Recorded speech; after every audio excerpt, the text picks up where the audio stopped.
بسم اللہ الرحمن الرحیم۔ السلام علیکم ورحمۃ اللہ وبرکاتہ۔ حضرت ابراہیم علیہ السلام کی بت شکنی۔ حضرت ابراہیم علیہ السلام نے بت پرستی کے معاملہ میں پہلے تو اپنی قوم سے مناظرہ کر کے حق کو ظاہر کر دیا، مگر لوگوں نے حق کو قبول نہیں کیا، بلکہ یہ کہا کہ کل ہماری عید کا دن ہے اور ہمارا ایک بہت بڑا میلہ لگے گا، وہاں آپ چل کر دیکھیں کہ ہمارے دل میں کیا لطف اور کیسی بہار ہے۔ اس قوم کا یہ دستور تھا کہ سالانہ ان لوگوں کا ایک میلہ لگتا تھا۔ لوگ ایک جنگل میں جمع ہوتے تھے اور دن بھر لہو لعاب میں مشغول رہ کر شام کو بت خانہ میں جا کر بتوں کی پوجا کرتے اور بتوں کے چڑھاوے مٹھائیوں اور کھانوں کو پرساد کے طور پر کھاتے۔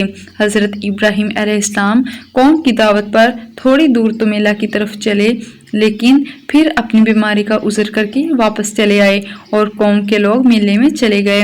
پھر جو میلے میں نہیں گئے، آپ نے ان لوگوں سے صاف صاف کہہ دیا۔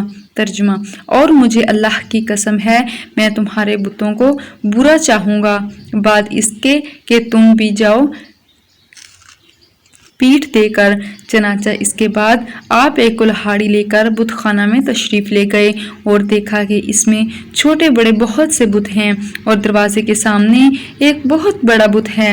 ان جھوٹے معبودوں کو دیکھ کر توحید الہی کے جذبہ سے آپ جلال میں آ گئے اور کلہاڑی سے مار مار کر بتوں کو چکنا چور کر ڈالا اور سب سے بڑے بت کو چھوڑ دیا اور کلہاڑی اس کے کندھے پر رکھ کر آپ بت خانہ سے باہر چلے آئے۔ قوم کے لوگ جب میلہ سے واپس آ کر بت پوجنے اور پرساد کھانے کے لیے بت خانہ میں گھسے تو یہ دیکھ کر حیران رہ گئے اور ان کے دیوتا ٹوٹے پھوٹے پڑے ہیں۔ ایک دم سب بکھلا گئے اور شور مچا کر چلانے لگے۔ ترجمہ: کس نے ہمارے خداؤں کے ساتھ یہ کام کیا؟ بے شک وہ ظالم ہے۔ تو کچھ لوگوں نے کہا کہ ہم نے ایک جوان کو جس کا نام ابراہیم ہے، اس کی زبان سے ان بتوں کو برا بھلا کہتے ہوئے سنا ہے۔ قوم نے کہا کہ ان کو لوگوں کے سامنے لاؤ، شاید لوگ گواہی دیں کہ اس نے بتوں کو توڑا ہے۔ چنانچہ حضرت ابراہیم علیہ السلام بلائے گئے تو قوم کے لوگوں نے پوچھا کہ اے ابراہیم، کیا تم نے ہمارے خداؤں کے ساتھ یہ سلوک کیا ہے؟ تو حضرت ابراہیم علیہ السلام نے فرمایا کہ تمہارے اس بڑے بت نے کیا ہوگا، کیونکہ کلہاڑی اس کے کاندھے پر ہے۔ آخر تم لوگ اپنے ان ٹوٹے پھوٹے خداؤں سے ہی کیوں نہیں پوچھتے کہ کس نے تمہیں توڑا ہے؟ اگر یہ بت بول سکتے ہیں تو ان سے پوچھ لو، وہ خود بتا دیں کہ کس نے انہیں توڑا ہے۔ قوم نے سر جھکا کر کہا کہ اے ابراہیم، ہم ان خداؤں سے کیا اور کیسے پوچھیں؟ آپ جانتے ہیں کہ یہ بت نہیں بول سکتے۔ یہ سن کر حضرت ابراہیم علیہ السلام نے جلال میں تڑپ کر فرمایا۔ ترجمہ: کہا تو کیا اللہ کے سوا ایسے کو پوچھتے ہو جو نہ تمہیں نفع دے اور نہ نقصان پہنچائے؟ تف ہے تم پر ان بتوں پر جن کو اللہ کے سوا پوچھتے ہو، تو کیا تمہیں عقل نہیں؟ آپ کی اس حق گوئی کا نعرہ سن کر قوم نے کوئی جواب نہیں دیا، بلکہ شور مچایا اور چلا کر بت پرستوں کو بلایا۔ ترجمہ: اس کو جلا دو اور اپنے خداؤں کی مدد کرو اگر تمہیں کرنا ہے۔ چنانچہ ظالموں نے اتنا لمبا چوڑا آگ کا الاؤ جلایا کہ اس آگ کے شعلے اتنے بلند ہو رہے تھے کہ اس کے اوپر سے کوئی پرندہ بھی اڑ کر نہیں جا سکتا تھا۔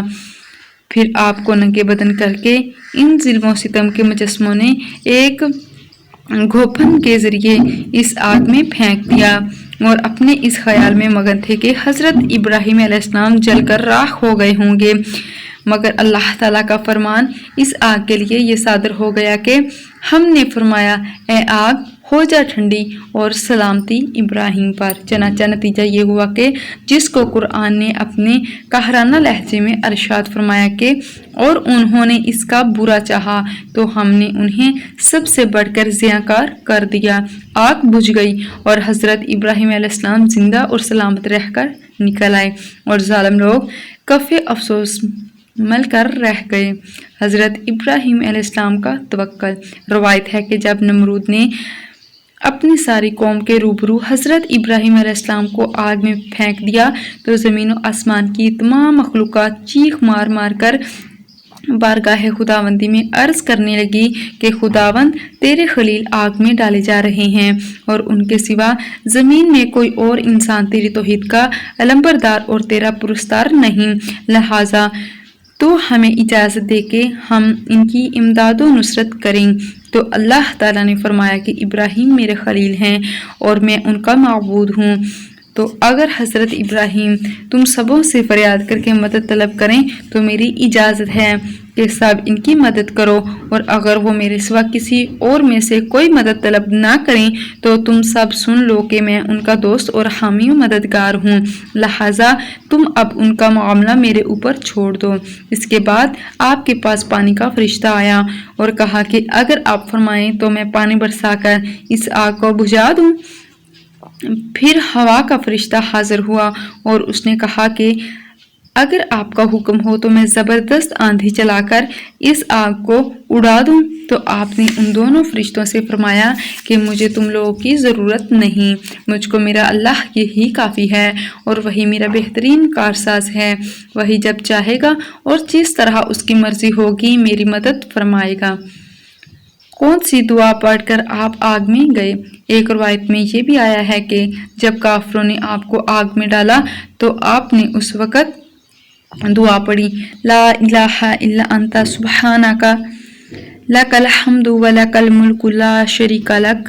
اور جب آپ آگ کے شعلوں میں داخل ہوئے تو حضرت جبرائیل علیہ السلام تشریف لائے اور کہا، اے خلیل اللہ، کیا آپ کو کوئی حاجت ہے؟ تو آپ نے فرمایا کہ تم سے کوئی حاجت نہیں ہے۔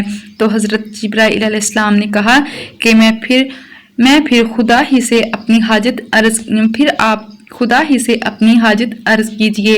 تو آپ نے جواب دیا کہ میرے حال کو خوب جانتا ہے، لہٰذا مجھے اس سے سوال کرنے کی کوئی ضرورت ہی نہیں ہے۔ اس وقت حضرت ابراہیم علیہ السلام کی عمر شریف 16 یا 20 برس کی تھی۔ آپ کتنی دیر تک آگ میں رہے؟ اس بارے میں آپ کتنی مدت تک آگ کے اندر رہے؟ 3 اقوال ہیں۔ نمبر 1، بعض مفسرین کا قول ہے کہ 7 دنوں تک آپ آگ کے شعلوں میں رہے۔ نمبر 2، اور بعض نے یہ تحریر کیا کہ 40 دن رہے، اور بعض کہتے ہیں کہ 50 دن تک آپ آگ میں رہے، واللہ تعالی عالم۔ درس ہدایت، اس واقعے سے ان لوگوں کو تسلی ملتی ہے جو باطل کی طاغوتی طاقتوں سے بامقابل استقامت کا پہاڑ بن کر ڈٹ جاتے ہیں۔ آج بھی ہو جو ابراہیم کا ایمان پیدا، آگ کر سکتی ہے اندازے گلستان پیدا۔ اللہ تعالیٰ پر یقین ہو تو ہمیں کوئی بھی چیز نقصان نہیں پہنچا سکتی۔ اللہ تعالیٰ ہمارے یہ ایمان قیامت تک قائم رکھے، آمین ثم آمین۔